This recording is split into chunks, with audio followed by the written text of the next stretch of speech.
আসসালামু আলাইকুম।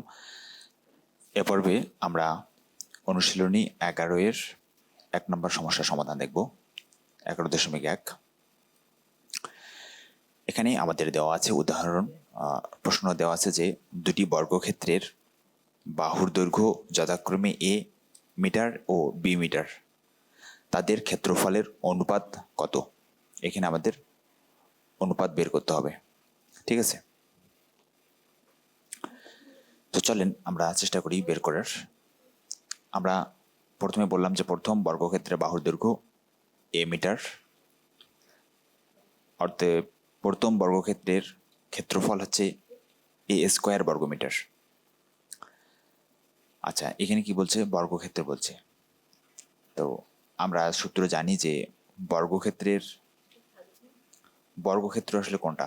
বর্গক্ষেত্র হচ্ছে যে একটা যে চতুর্ভুজের 4টা বাহুই সমান, সেটিকে বলা হয় বর্গ। ঠিক আছে, তো এই বর্গক্ষেত্রের ক্ষেত্রফল নির্ণয়ের সূত্র হচ্ছে যে এক বাহুর উপর স্কোয়ার। একটা বাহু যে দৈর্ঘ্য যেটা থাকবে সেই দৈর্ঘ্যটাকে যদি আমরা বর্গ করে দিই, স্কোয়ার করে দিই, তাহলে সেটার ক্ষেত্রফল পাবো। তো এখানে বর্গক্ষেত্রের বাহু ধরে নিয়েছে এ, ধরা হয়েছে প্রশ্নে।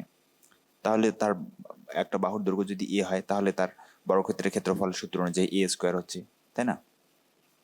তো সেই সূত্রটা আমরা এখানে প্রয়োগ করছি।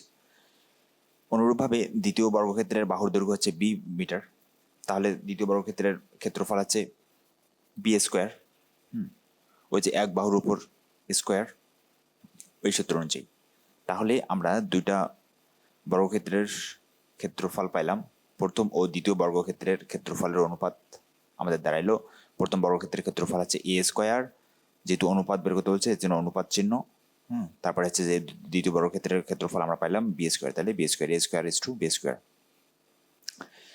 তাদের ক্ষেত্রফলের অনুপাত এ স্কোয়ার অনুপাত বি স্কোয়ার। এটা হচ্ছে অ্যান্সার। খুব সিম্পল প্রশ্ন,